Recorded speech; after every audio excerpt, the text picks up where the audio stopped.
एआयबीचा 22 पानाचा अहवाल आला आहे. पाहिल्यानंतर रोहित पवारांनी देखील आक्षेप नोंदवला आहे आणि त्रुटी देखील आढळल्या आहेत त्याच्यामध्ये. आज आत्ताच मी बातमी पाहिली. इराण इस्रायल आणि अमेरिकेच्या युद्धामध्ये इराणचे सर्वेसर्वा आयतुल्ला खोमेनी आणि त्यांचं संपूर्ण कुटुंब बॉम्ब हल्ल्यामध्ये ठार झाल्याची बातमी आहे.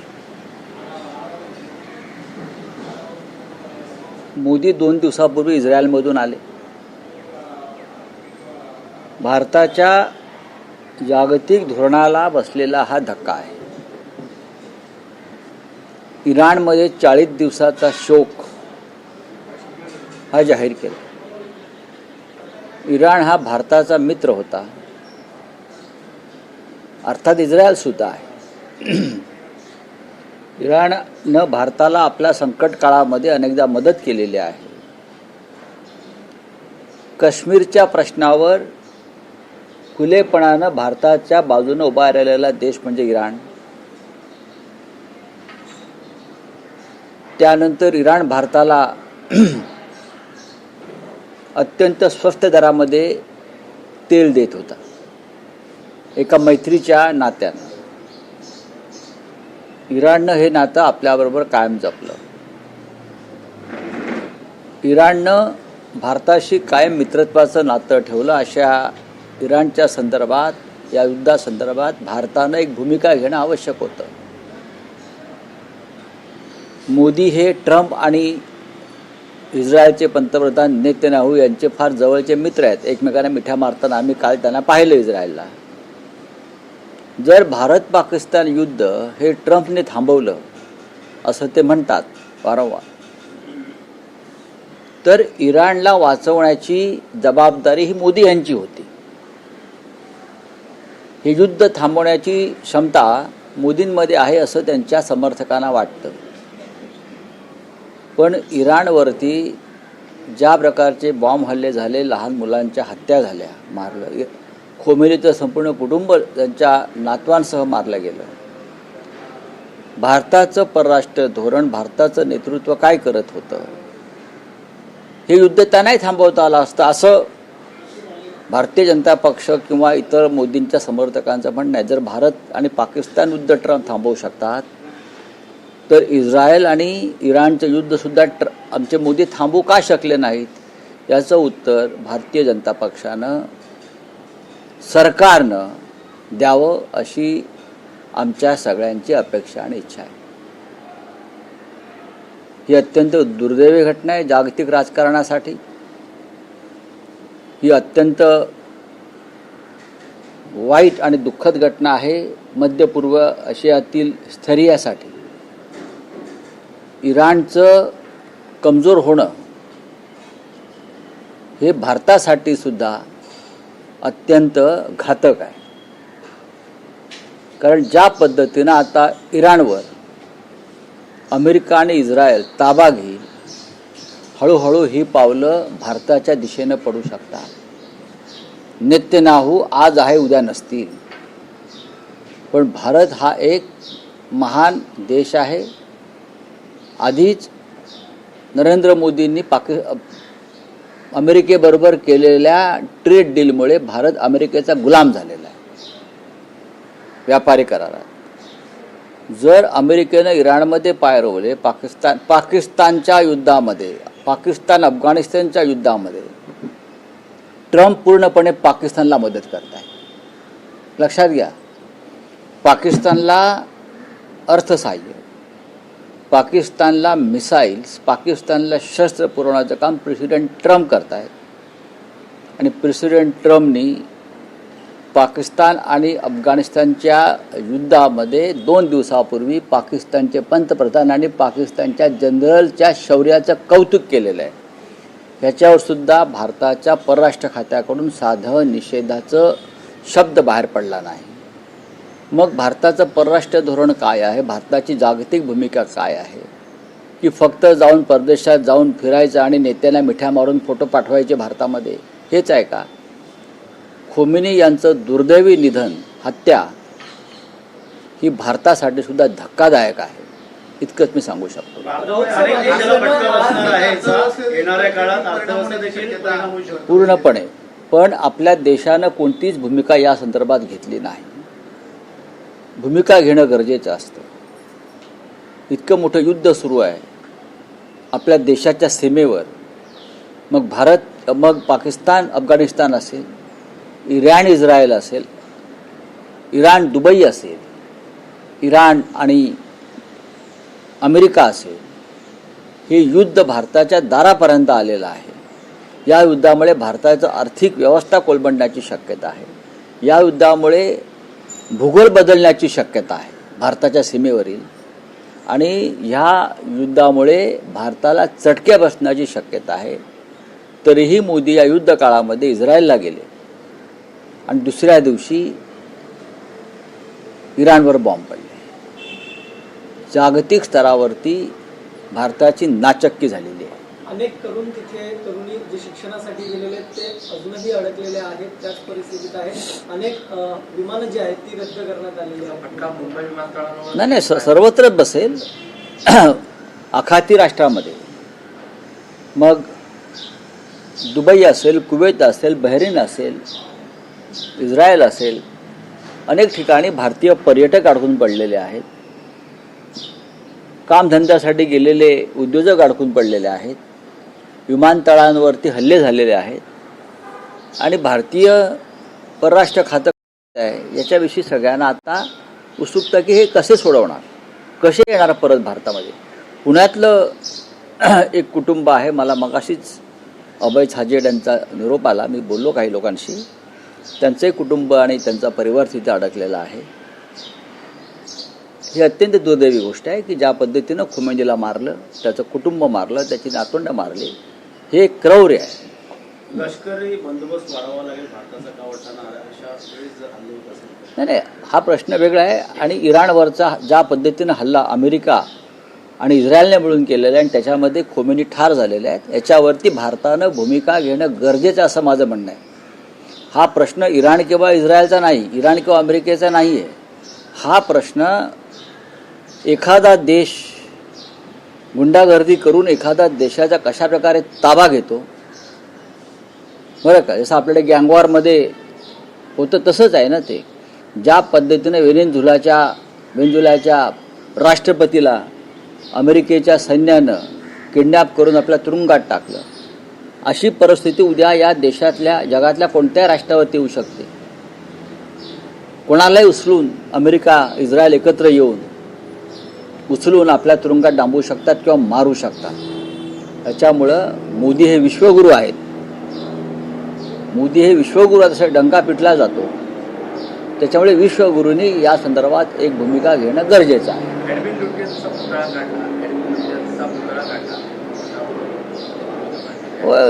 लुटियनचा पुतळा काढण्याचं कारण मला वाटत नाही काय आहे. लुटियन्स हा काही राजकारणी नव्हता. या देशामध्ये परदेशी कलाकारांनी निर्माण केलेल्या अनेक वास्तू आहेत. जर तुम्ही दिल्लीला गेलात, कलकत्त्याला गेलात, मुंबईत सुद्धा आहेत. ते राजकारणी नव्हते. भारताच्या स्वातंत्र्य लढ्याची ठिणगी काँग्रेसच्या स्थापनेनं निर्माण करणाऱ्या मादाम कामा होत्या, लक्षात घ्या. मादाम कामाने काँग्रेसची स्थापना केली आणि भारताला स्वातंत्र्य मिळालं पाहिजे अशा प्रकारची भूमिका घेतली. हे का गुलामीचं प्रतीक होतं का? इतके वर्ष तुम्ही त्या वास्तूमध्ये राहिलात, आताही राहताय, नाव बदलून काय करणार. पण सी राजगोपालाचारी हे नक्कीच काँग्रेसचे प्रमुख नेते होते. पंडित नेहरूंचे उजवे हात होते. दक्षिणेत निवडणुका आलेल्या आहेत केरळ आणि तामिळनाडूमध्ये, म्हणून लुटियन्स काढून सी राजगोपालाचारींना तिथे बसवलं, बाकी काही नाही.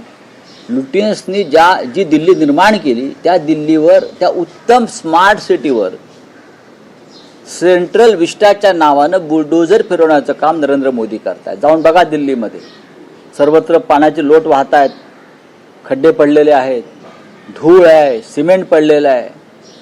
जे संसद भवन मोदीने उभारलं आहे त्यांच्या विमल पटेल नावाच्या एका लाडक्या आर्किटेक्टच्या माध्यमातून, तो म्हणते गुजरातमधला लग्नाचा मोठा हॉल आहे. मंगल कार्यालय आहे, बँकेट आहे, जाऊन बघा तुम्ही, कोंडवाड आहे. आता साऊथ आणि नॉर्थ ब्लॉकमधून मोदींनी आपलं कार्यालय हलवलं काहीतरी सेवा तीर्थच्या नावानं. त्याने काय होणार आहे? ही सगळी जरी ब्रिटिशांनी बांधलेल्या इमारती होत्या तरी आपण स्वातंत्र्य लढा करून या इमारती आपल्या ताब्यात घेतलेल्या आहेत. हे मोदी विसरले आहेत. मोदींना या इमारतींचा आणि वास्तूंचा राग यासाठी येतोय कारण त्या स्वातंत्र्य लढ्यामध्ये नरेंद्र मोदी आणि त्यांच्या पक्षाचे पूर्वज नव्हते. ही त्यांना खंत आहे. हा त्यांना एक अपराधीपणाची जाणीव आहे आणि म्हणून त्यांना या सगळ्या गोष्टी नष्ट करायच्या आहेत. मग मोदी विदेशी गाड्या का वापरतात? विदेशी घड्याळ का वापरतात? गुलामी म्हणताय ना. का मग लंडन इंग्लंडला का जाता? इंग्लंडच्या प्राईम मिनिस्टरला मिठी का मारता जाऊन? याचं उत्तर त्यांनी द्यावं. प्रेसिडेंट ट्रम्प बरोबर केलेला करार हे गुलामीचं प्रतीक नाही का? तुम्ही कोणाला फसवताय? असे अनेक ऐतिहासिक नाव आहेत आणि आत्ताच नाव बदलण्याचं मागचं कारण मी आपल्याला बोललो की दक्षिणेतल्या निवडणुका, केरळ आणि तामिळनाडू राज्याच्या निवडणुका आहेत, त्याच्यामध्ये त्यांना सांगायचे बघा आम्ही श्री राजगोपालचारीचा पुतळा राष्ट्रपती भवनात बसवला आणि ब्रिटिश आर्किटेक्ट ल्युटियनचा पुतळा काढला. हा एक प्रचाराचा भाग आहे. AITचा जो अहवाल आलाय 22 पाणी त्याच्याबद्दल रोहित पवार यांनी ट्विट केले, टीका करतायत ते. कारण बारामती जिल्ह्यामधलं बारामती विमानतळ अशा प्रकारचे उल्लेख या अहवालात किती गांभीर्याने अहवाल आहे ना. मला असं वाटतं या विषयावरती रोहित पवार अत्यंत अभ्यासपूर्ण पद्धतीनं एक बाजू मांडतायत, अभ्यास करून एक भूमिका मांडतायत की त्यांनाच मांडू द्या. बोले क्या है आपका? देखिए ये युद्ध सिर्फ ईरान और इजराइल या अमेरिका का नहीं था. मैं मानता हूँ ये जागतिक युद्ध है और उसमें भारत जैसे बड़े देश की भूमिका महत्वपूर्ण हो सकती थी. भारत एक बड़ा देश है, एशिया का बड़ा देश है. चीन हो, चाइना हो, भारत है, नॉर्थ कोरिया है. ये हमारी जिम्मेदारी थी कि ये युद्ध रोकने की. नरेंद्र मोदी अपने आप को विश्वगुरु कहलाते हैं. उनके जो भक्त मंडल है, अंधभक्त, उनको विश्वगुरु मानते हैं ना. तो विश्वगुरु का ये काम होता है जब अपने आसपास कोई इस प्रकार का दंगा फसाद होता है, युद्ध होता है, तो उसको रोकने के लिए एक भूमिका लेनी चाहिए, एक स्टैंड लेना चाहिए. मोदी जी इजराइल गए 2 दिन पहले और तुरंत युद्ध शुरू हो गया. उसका क्या मतलब निकालेंगे लोग? ईरान हिंदुस्तान का एक भरोसेमंद मित्र था, हमेशा रहा. कश्मीर के मामले में ईरान ने हमें हमेशा साथ दी है, मदद दी है. हमें सस्ते में तेल देता था, हमसे अच्छा ट्रेड करता था. लेकिन जब ईरान में संकट आया तो हमारी लीडरशिप, भारत की लीडरशिप ने चुप बैठना पसंद किया और अमेरिका और इजराइल को समर्थन दिया. ये इतिहास में उसकी नोंद रहेगी. बात ऐसी है कि खोमेनी के निधन से मध्य पूर्व एशिया का पॉलिटिकल बैलेंस बिगड़ गया और शायद भूगोल भी बदलेगा, ज्योग्राफी बदलेगी और उससे भारत को भी खतरा पैदा हो सकता है. मोदी रहेंगे नहीं रहेंगे, कल नेतन्याहू भी नहीं रहेंगे, लेकिन भारत रहेगा. लेकिन जो खतरा अब पैदा हुआ है हमारे आसपास, उसके लिए हम जिम्मेदार हमेशा नरेंद्र मोदी की लीडरशिप को और भारतीय जनता पार्टी को ठहराएंगे. तेल की राजनीति रही क्या इस बारे में?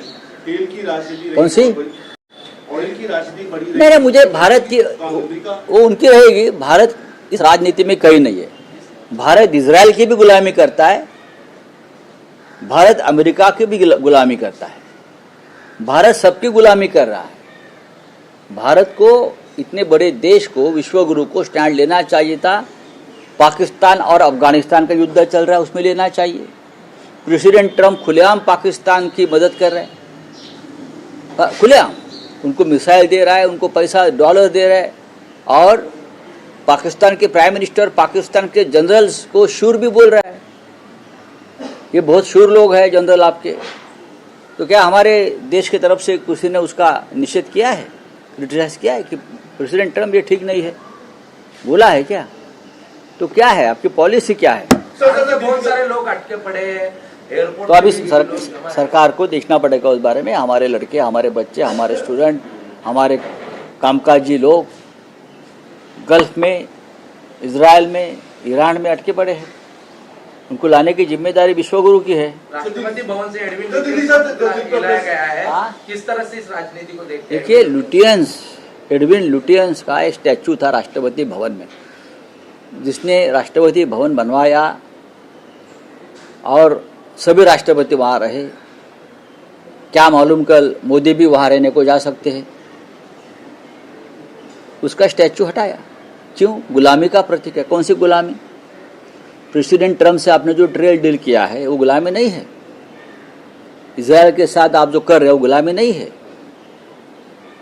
देखिए, लुटियंस एक आर्किटेक्चर था जिसने नई दिल्ली को एक आकार दिया, शेप दिया, अच्छी स्मार्ट सिटी बनाई उस वक्त। वो कोई साम्राज्यवादी या वो कोई राजनेता नहीं था, लेकिन सी राजगोपालाचारी बड़े नेता थे, कांग्रेस के नेता थे।